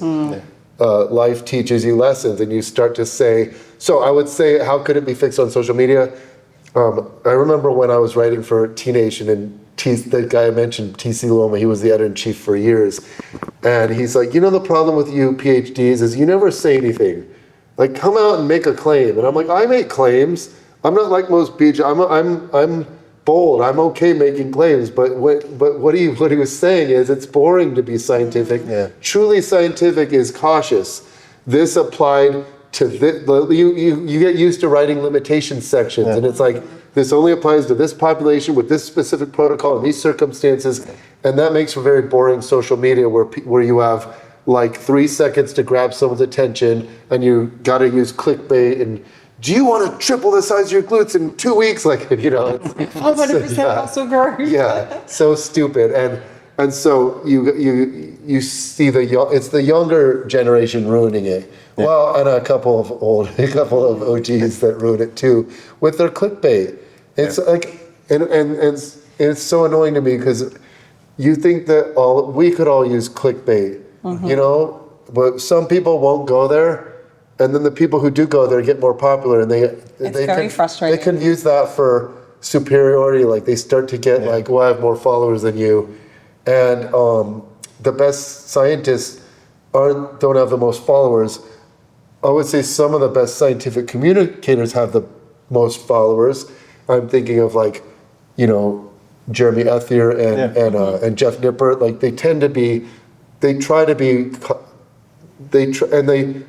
they're not in these camps. And if enough evidence comes out, they'll switch. They're both I think they're both from Canada, so they're just so very likable. Nice people. Yeah, just nice people, and they're trusted. But it's a lot of the younger generation with this whole optimal thing, and it gets so silly where you see, like, you can't do an exercise without 3 contraptions that you're using, and the stability that went way too far. It's like people thinking you can't do a free weight movement and possibly grow your muscle because it's unstable. But just be a little more cautious. don't use clickbait. B, this could mean this. You use things like this. You express a degree of uncertainty, and I don't think you see that much.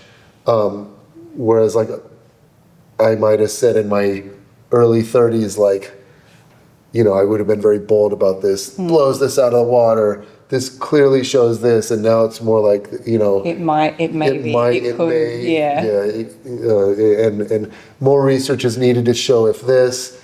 So yeah, I've been humbled along the way, and also maybe because I have 1.6 million. I'm almost, I will be at 1.7 soon, and it's like, when you get that many followers and you've achieved a lot in the industry, you don't have to have an ego. Yeah. Yeah, I can be a little more humble now, and I'm not growing. To grow, you got to kind of be.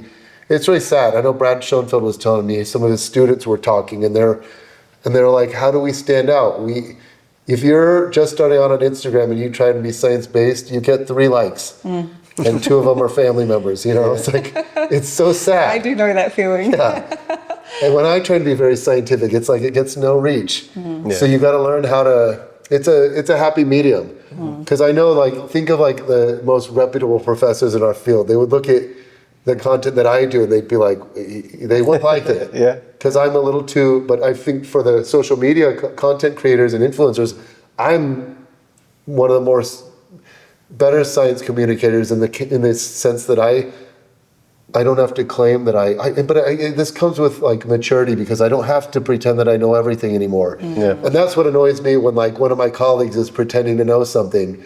And, like, I know I read more research than you do. I know I train more people than you do, and I read more research than you do. And I've read all the same studies, and if I don't come to that conclusion, you have no business being that bold about it. It's okay to believe this way, but just don't be so bold about it. Yeah. Don't act like it's a case closed issue and we're all morons because we don't believe the same way you do, when we don't have enough research. I don't know that I have a finishing statement for that. I agree with all that. I think the people that should be the most cautious are the people with the most education.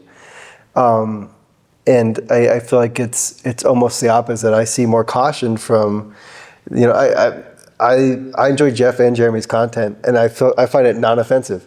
But when it's coming from doctor this, doctor that, from that carries authority, and that almost demands that you're more cautious. Yes. As we've seen, it can backfire on you if you, as we've recently seen, and it's kind of sad. If you live by the sword, you die by the sword. All right, okay, so rapid fire questions to kind of round out today's chit chat, because we've covered so many different topics. To kind of bring this all together, let's get some final statements. So let's go through this first list, okay? So what would be the optimal training split for the best glute growth all round? I would just say not body part splits. Because I don't think you could maximize your frequency with that. I would say it's a toss-up. We don't have enough evidence, but I would say I like total body, full body, 3 days a week. But I think you could see the same with lower upper splits, push-pull splits, and kind of combinations of those. But I prefer full body for glutes. Yep. Sam, do you agree? I think I'd agree. It comes down, I think, to what we were talking about earlier with the frequency at which you can train your glutes. But even if you did a body part split, you could do like if you did a quad day but did a lot of glutes, and then you did a hamstring day but did glutes, and then a glute day, then you might be okay. Yeah. So it's hard to answer this, but if I had to pick, I would go with total body. Yeah, that's exactly what I currently do. Okay, so next question then would be the frequency. We kind of touched on this, or at least you did, but what would you say is the optimal frequency for glutes? 3 days a week, but you got to be careful because there's more room for error. So two is better than 1. 3 might be better than 2, but you got to go about it properly. Okay, would you ever say, maybe I'll have to change my program after this because I'm doing 4 days. I will say 4, 5, maybe even 6 if you eliminated the vertical category. Like if you just did horizontal and abduction, I think it could be done.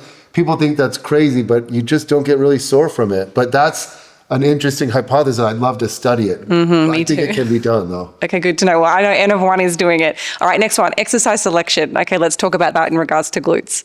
We brushed on this. I think make sure you're doing at least a lengthened position movement that's effective and a shortened position movement, but also it might not even be about that. It might just be like the glutes don't have to be stretched to their total maximum length. Just maybe hip thrusts work well because they do hit you at a long enough length, especially on these newer machines that are becoming popular. But anyway, I would say hip thrusts, and then RDLs, and then glute dominant step ups, but then also throw in the seated hip abduction machine. So I just gave 4 movements, but Okay, so that's one. If you're training 4 days a week, you got 4 glute movements that you can do. That's good. Yeah, perfect. Okay, so exercise order. This is something that I'm asked about all the time. What's your stance on this? We don't have any research on this for glutes. I think if you're trying to grow your glute medius, obviously start off with like a glute medius kickback or glute medius hip thrust or some abduction move. But for glute max, I geek out on these mechanisms, but it might not even matter. It's like say you did hip thrust before your lunges. In theory, you could pump up the glutes with the hip thrust, and then you end up getting a greater stretch on the glutes because a more pumped up muscle gets more passive force. But there's also some evidence that the pump could interfere with motor unit recruitment. So I don't know. I'm fascinated by it. We don't know. I would say start out with, it's like, if you had to pick, do you start with the lunge first and then the hip thrust, or the hip thrust and then the lunge? I think the hip thrust first, because then the lunge beats you up more, so you could do that in a fatigue state, and then you won't get quite as sore from it. But we don't have the evidence. Yeah, I think there's probably something to be said for the psychological effect that this has too, because for some people, one of those exercises might be far more intimidating and you just want to get it done. Like to follow that up second would be really like mentally taxing. So there's probably mental fortitude in all of this. And then what was I going to say? I had a great point and now it's just slipped my mind. Maybe it'll come back to me. Okay, so exercise order. What about volume? If you're training with a coach or you're advanced and you know what you're doing and you train with hard effort, and I'm saying just glute max, not the glute medius or minimus, I think you could do 24 sets a week. But 6 sets on a day would be good, like 18 total sets a week. Up to, if you have good genetics and you respond well, and up to like 36 sets a week, but then throw on the glute medius and minimus, it's like up to 48 a week, but not every set can be to failure. That's linked to effort and exercise selection, because I think you can do more volume with horizontal and lateral than you can with vertical. Yeah, and then I guess also the differences between beginner and advanced too. How might you split that up? If we've got a beginner listening to this podcast today, would you bring that number down, or would you say, yeah, just be careful? Or would you modify the load or the intensity? I'd probably, if I was training in real life, keep the volume the same, but a lot of it would be way less proximity to failure, because it'd be a lot of learning. It'd be a lot of, I'm trying to get the coordination and dialing down their form. So they're doing just as many sets, but a lot of them are not as high of an RPE, or they have more RIR and reps in reserve. I know this is rapid fire, so I'll say this quick.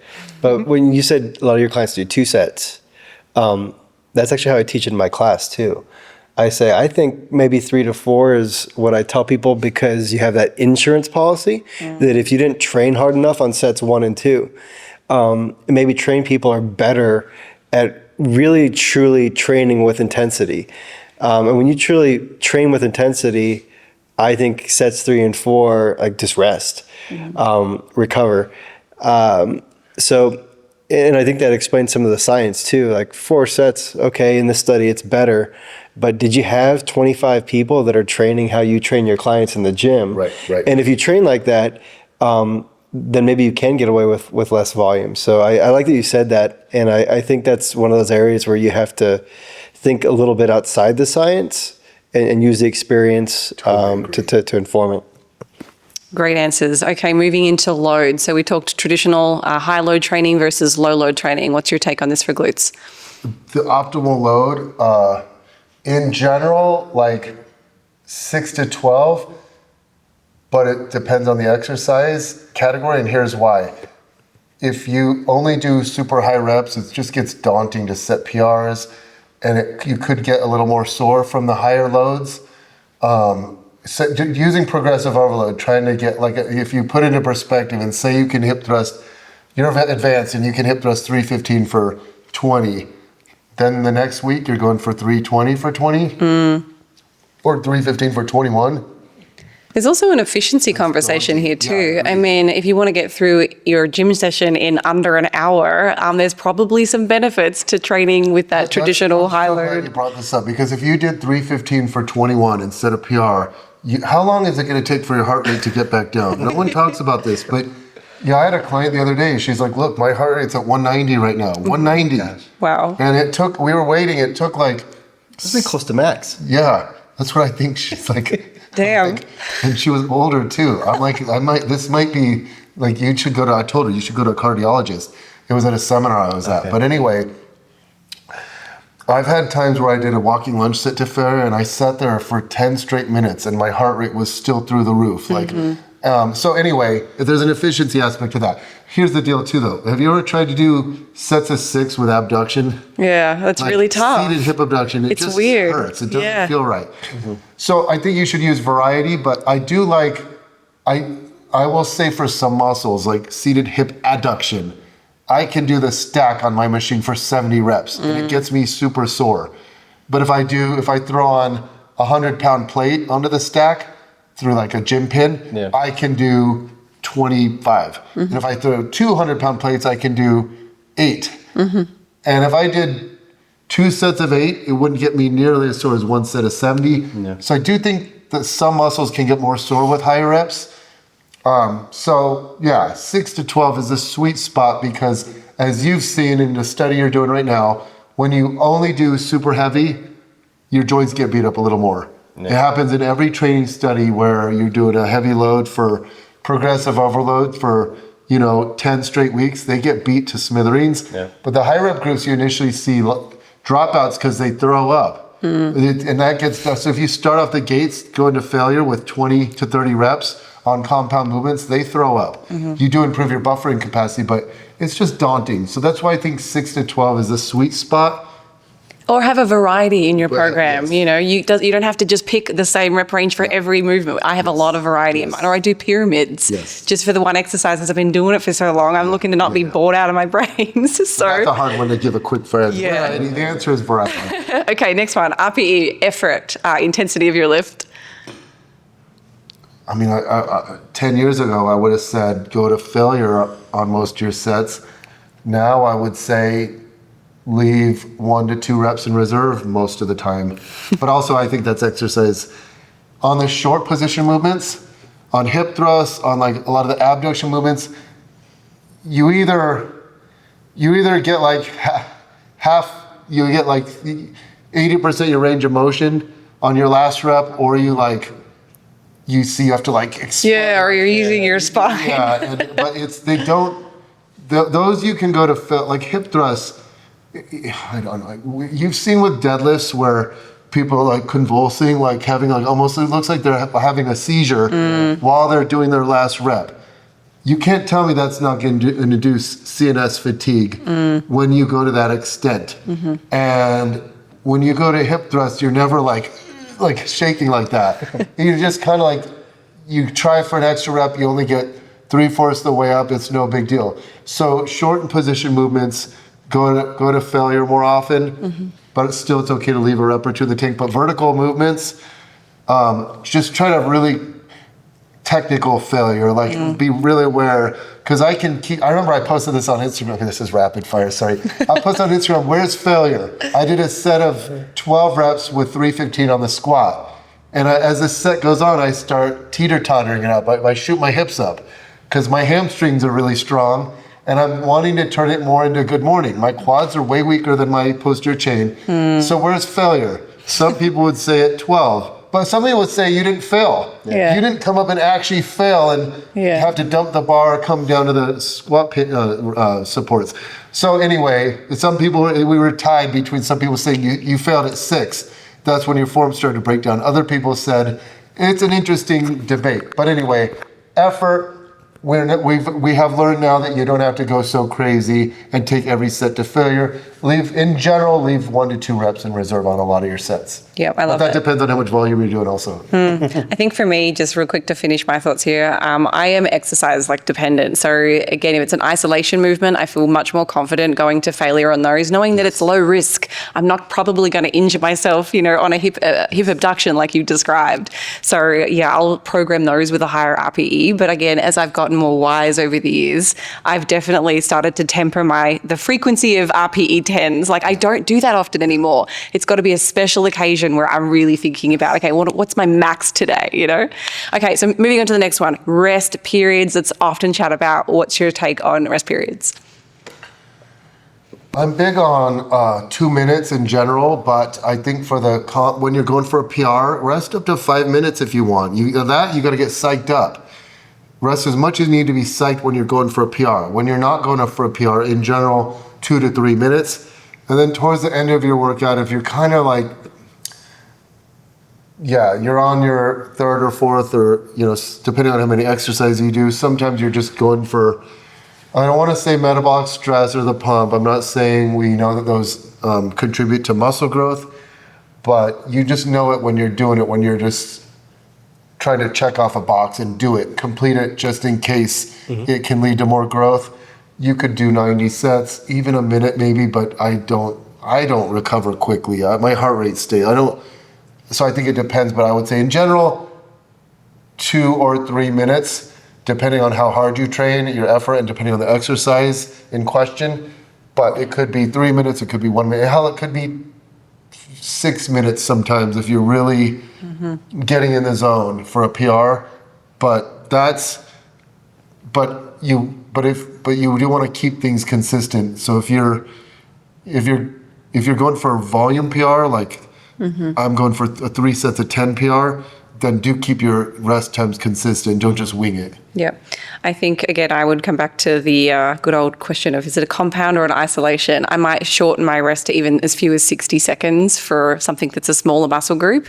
But for anything multi-joint where there's the heart is also a factor, I'm definitely going to do 2 or 3 minutes like how you've described. But funny how quickly 60 seconds comes around. Oh, yeah. But you have to... It may be different for men and women, too. Women. Recoverability. The heart rate comes down quicker because even if I do an isolation sometimes after 1 minute, I'm like, I would get, say if I really went to failure and I got 15 reps, the next set I might get 8, you know what I mean?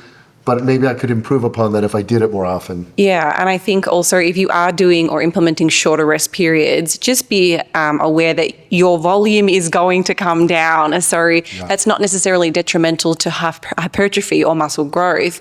That is going to be important for someone who cares about their strength. I know me, I used to lift with the ego and it was like maximum all the time. Well, that's a good point too. Like, what about your duration? If you're training and you have 1 hour lunch break, you're going to go short. And you're driving to the gym, and you have 40 minutes to train. Are you really going to rest 3 minutes?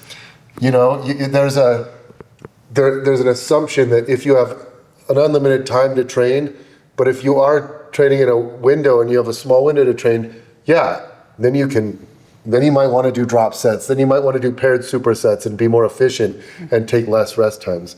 Yeah, that's what I was going to say. Just drop the load. And maybe, I don't know if people would call that a modified drop set, but there's been studies we've done when we know logistically we need to keep training to this period of time.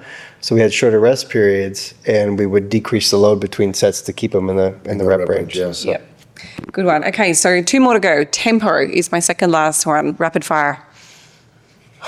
Semi-rapid fire. This is the most controversial one. In fact, this is the clip that Andrew Huberman selected to post, and I got so much hate for it. I don't know why people are so passionate about this, but you need to be aware. You need to be aware of this science.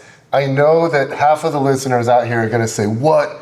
Off with his head. He's saying you don't have to lower it slowly. Because everyone will go, tempo is so important, and they say time under tension. But I do want to make one thing very clear. Let's say I'm doing push-ups. The tempo that maximize the number of reps I do is rapid. Yeah, you're almost getting a little bit of you're gonna go rapid. reflex. Yeah. Let's say I do rapid push-ups and I can get 42 push-ups. Or the tempo that maximizes time under tension is probably just doing, like, hold it for as long as you can, and then one rep. As slow as possible. Because maybe I did 41 reps in 41 seconds, or you know what I mean? Yeah. But if I just did one rep as slow as humanly possible, maybe I could get 2 minutes, meaning way more tut. Yeah. But there's a sweet spot.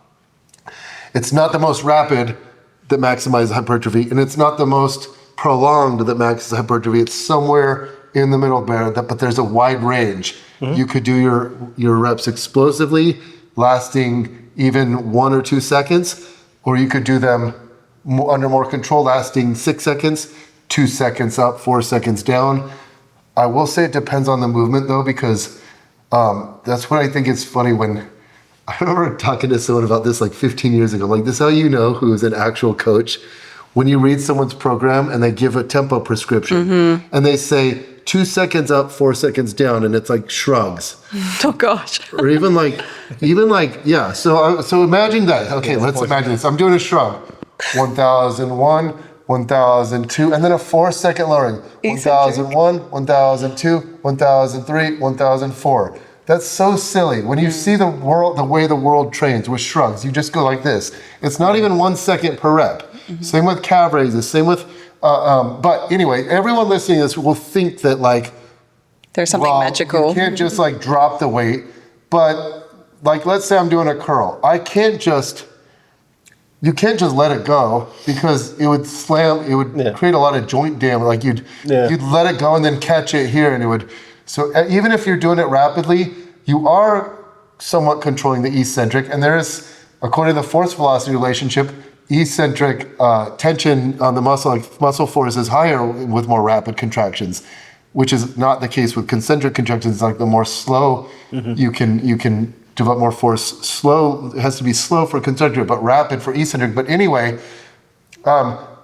if the stretch position is important, then you would want to use momentum in the beginning, because you can generate far more torque when you're explosive, and then far more muscle force. So it's okay to use some momentum as long as you move through a full range and are somewhat controlled. So let's think of a hip thrust. So much for rapid fire, sorry. Think of the hip thrust. I've had some clients, but this is why what you mentioned with variety is so cool, because say you hip thrust 3 days a week. Well, one day you go heavy and you just go for, you use momentum, go down deep in the stretch and explode up. Then you're using the glutes a little bit more in the lengthened position. But then you can have a day where you do pauses at the top. Or pulse reps in the shortened position. You have room for variety. You want to do slow eccentrics, fine, do it. I think slow eccentrics make more sense to me for lengthened position movements, but I could be wrong about that. But anyway, what I want people to know about tempo is that in the literature, 2 to 9 seconds appear similar. What you don't want is really super slow, where it's like, a 15-second rep, because you tend to have lower muscle activation, I think, during it. But I just want the people to know that you don't have to go so slow that you hear people say, like, slow the weight, slow it down, lower the eccentric really slowly, and that's not evidence-based. But it could be important for your longevity as a lifter. If you're always just exploding and not controlling it, you're clearly going to have a lesser training career. So it's got to feel good. I feel like my perspective on this has always been from the standpoint that ultimately what causes a muscle to grow? You've got to successfully activate or sufficiently activate and fatigue all of the motor units in the muscle group that you're trying to target. So I've always just used tempo as a way to manipulate my training variables. It's like they can all achieve the same thing, whether I go slow or fast. So, I use it as a training variable. Some sessions I'll use slow, and others I'll go a little bit faster. I think they all have the potential to grow muscles. So what's your take? And then we'll move on to the last one. First I'll say, she calls me out sometimes if we do fixed reps. I'll just do them really quick. He trains so quickly. It's the weirdest thing I've ever seen. But yeah, if you wanted to like take the extreme version of this, there are studies where isometric training leads to similar growth as isotonic training, and that would be moving so slow that you don't move. So it's not practical. No one should do that, but I think it illustrates the idea that you know, as long as you're still activating and fatiguing the muscle, I think you're going to get a pretty similar outcome. Changing the speed of movement between concentric and eccentric, it might change if you're going to fail concentrically or fail eccentrically. I'm not that you can't really fail eccentrically, but like getting a lot of your fatigue from that portion of the movement. I use it the same as you all. I think it just changes the number of reps it's going to take to reach failure.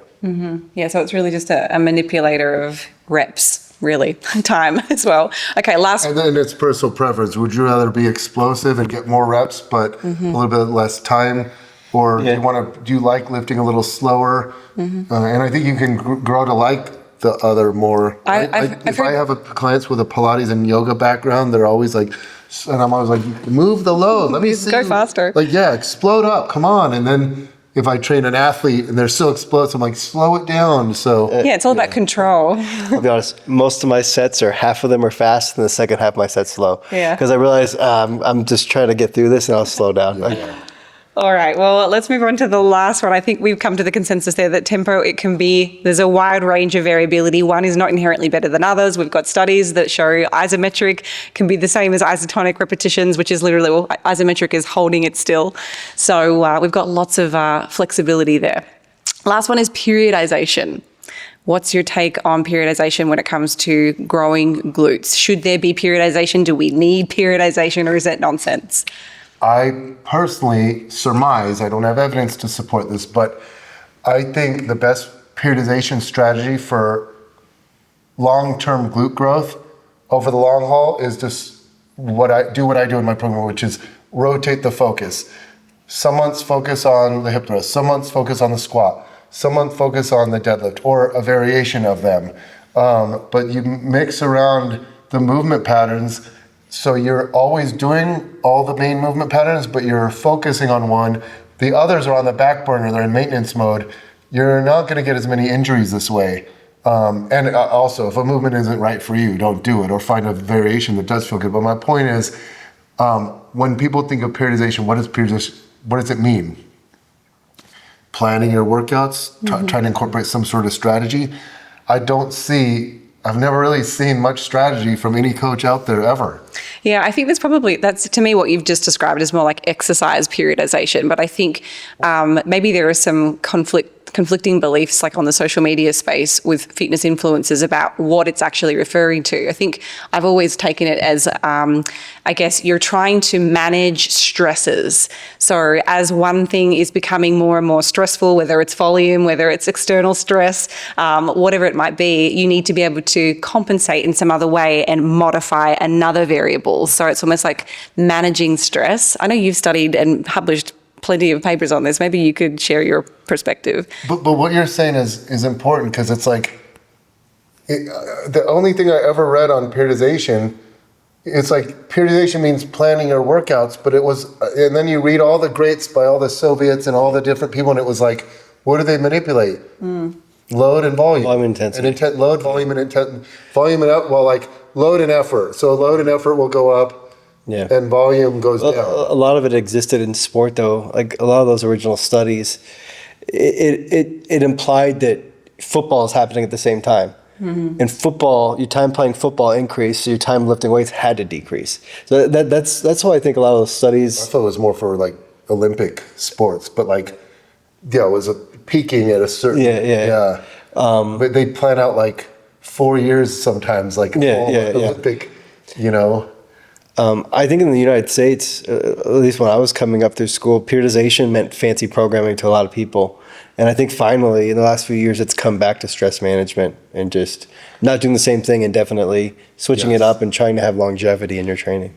Yeah, because we just mentioned split frequency, exercise selection, exercise order, volume, load, effort, rest periods, tempo, and tools. All those are tools that you can manipulate, but the only thing I ever saw was like volume and load and effort being manipulated. When you can there's so many I'm variables. saying you can manipulate exercise selection, exercise order, and things like that to bring out the best effect. But this is the hardest thing about periodization, is it's really hard to show one being superior to the other, because you'd really want to do it over a long time. You need a year. You need a year on advanced subjects that are, well, actually, you could probably use beginners on that, and you could see the different. Yeah. But yeah, it's how many year-long studies have you ever seen in our field? I don't think these exist. I mean, in any case, you've got one, but it's usually case studies. So, it's really hard to take anything from what we're saying when most of the research is done in relatively short periods of time. It's like, do we think that muscle growth would just continue linearly? Like, we took that same group of, individuals that did a 12-week study, and we followed them for another 12 weeks, and we followed them for another 12 weeks. Do we expect to see the same kinds of muscle growth for any of these kind of manipulations with training, like repeatedly? I don't think so. It's interesting to think about. The most cited periodization study in the literature is a 6-week study. Really? And they modified training variables, but I've argued that they modified training variables for no reason, because in 6 weeks there was no risk of overtraining. So yeah, it's a paper by Stone, wasn't it? Yeah. Yeah. We'll get in hot water though. Oh, we can't talk about that. My bad. Well, we can. Well, look, guys, I think we've covered so many questions today. Is there anything else that either of you want to touch on before we close out and say thank you? No, I think I'm reading over your questions. We covered a lot of it, so. Yeah, well, I appreciate your time today. This has been fantastic. I hope you at home watching have enjoyed the chit chats. I have to say, between Sam, Bret, and I at our Fort Lauderdale gym powerhouse, I think we've had these kinds of discussions at least a dozen times. I'd be getting home and it's like 11 o'clock at night. I sabotaged many of your guys' workouts. Yeah, but they're always really good, and I think they're real conversations, questions that I still have, and I know we have still so many unanswered questions in this industry, and I think we've got two very incredibly gifted individuals that I'm here with today that are still pursuing more knowledge and understanding in this area. So thank you for everything that you both do. I appreciate your time today, Bret, and having us here in your home. Thanks so much. Thank you. Right back at you for a very great podcast. And it's always so nice talking to scientific-minded people, because it helps me shine. I like doing like some podcasts where it talks more about whatever, like different aspects of life and business and philosophy. But these conversations are important because a lot of the beginners might not follow it, but you can come back to it. Yeah. But you do need to learn these things. If you want to be the best lifter, you need to learn what's your stance on all these topics. You learned my stance. You learned Holly and Sam's stance. What's your stance? You got to form your own philosophy of this stuff over time as a lifter. And it takes time, and it evolves over time. Like you and I, we mentioned how our training system has necessarily evolved over the decades. Mm-hmm. Big time. Where can people find you if they want to follow your stuff, do your programs? I know that you've got a new workout app, which is awesome. Where can they go to?